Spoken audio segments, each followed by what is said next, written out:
Hello everyone, and welcome to the Do-It-Yourself Gourmet.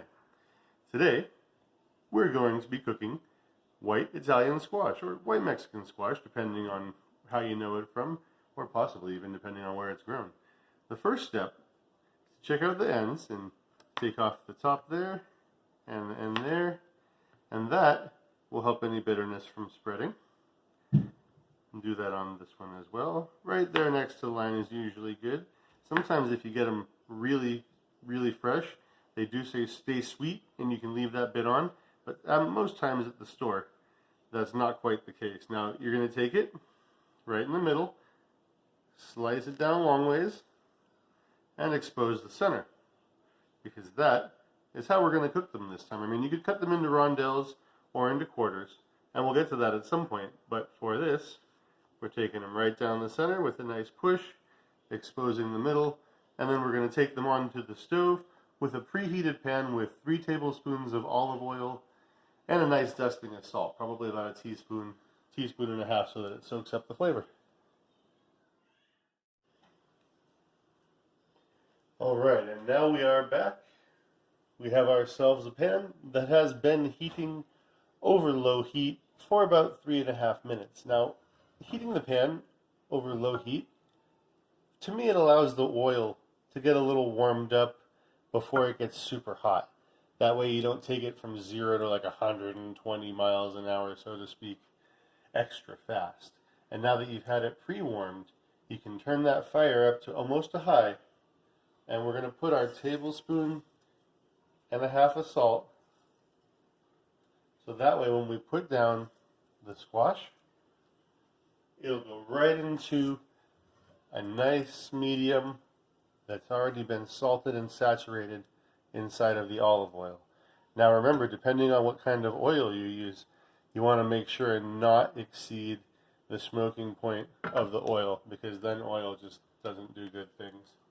So we've got that at a medium high.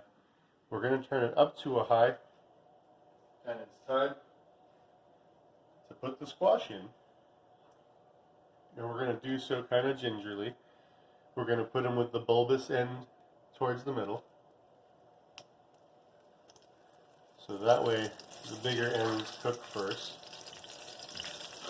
We will need to be kind of quick about it because this stuff will start spitting. Medium high is usually pretty good, depending on the size of the pan and how many of these you're going to be cooking. So go ahead and judge it from there.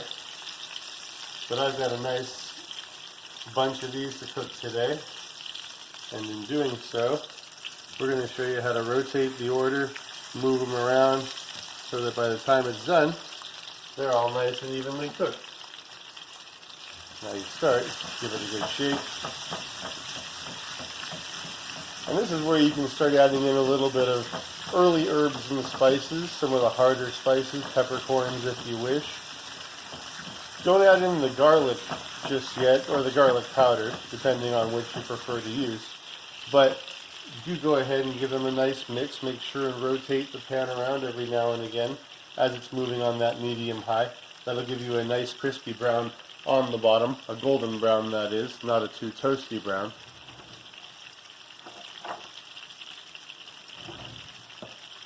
Make sure and have your tongs at the ready. This will be just the first, I'd say 2 to 2.5 minutes or so.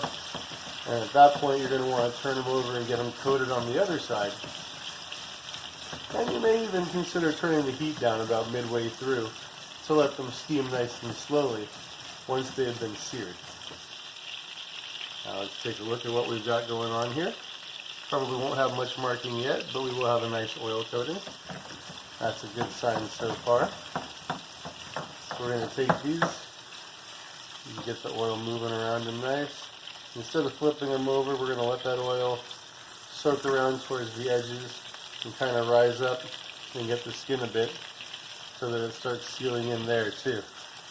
We're not going to flip them over just yet because we want that golden brown to continue on the facing side before we go and finish off, because too much movement does bruise the final product slightly.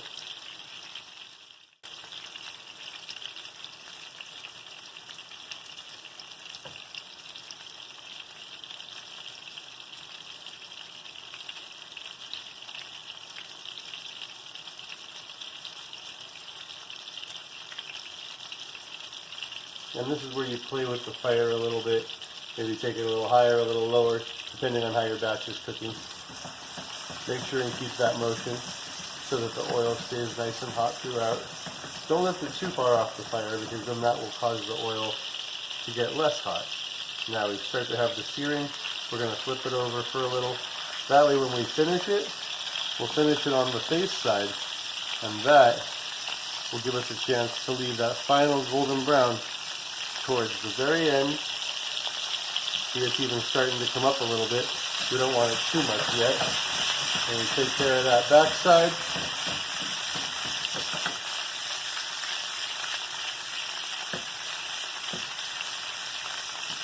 And this is where you want to think about keeping it moving constantly, because the skin can be a delicate place and it can turn very tender if it's steamed properly, but you don't want to get it tough and leathery either. So this is about a minute that you're going to keep it like this, and this is why I like to do it in bulks. That way you get a bunch of them done at once and you're not trying to do this for every last little batch that you go. These will keep for about a day in the fridge if you leave them at the par status at this, and then take them one by one when you're ready to cook them, and then finish them off in the pan. However, since we're cooking all these at once for a meal right now, we're going to take them to the finish. Now at this point, we're going to get a little bit of our powdered garlic. Happen to like to dust it on this recipe, and it soaks right in. It gives a nice flavor. Also lends itself to the golden coating. Move that around a bit. Now we're just about at the point of turning them back over. I'm going to turn it down for just a moment. Let that soak into the liquid a tad before we fire it back up.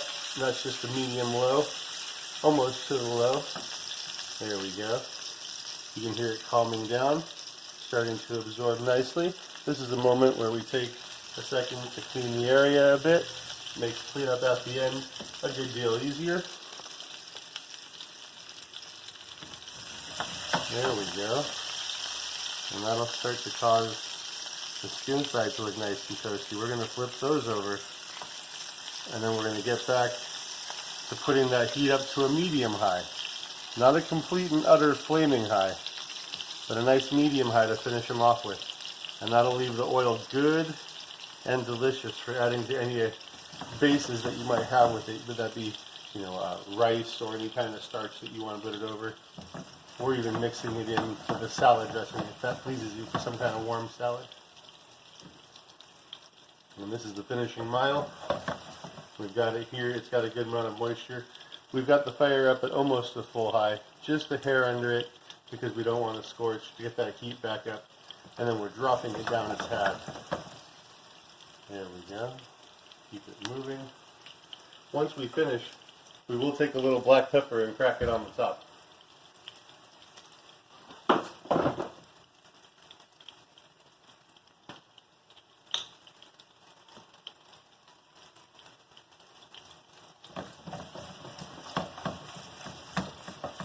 Motion helps the color remain nice and even across the entire dish. There we go. Take a look as we're moving along. See what we've got, starting to get there. Give that another 45 seconds and we should be good. Sometimes you can tilt it a bit if you want to help put that pan sear along towards the final moments. But it's releasing a lot of moisture, so you shouldn't leave it too long on each one. Otherwise it might start to scorch a bit.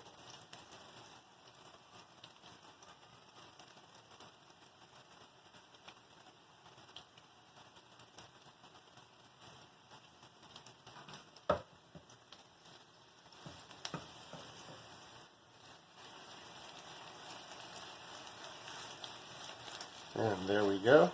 Let's get it start to pop up. Take that, flip it back over, and they're all going to start looking like that. So what we're going to do, turn off the heat, but leave it on the burner. That way you can take the residual heat while you're getting it ready to transfer or to plate. Now you have a limited amount of time within that, so one cannot take too long.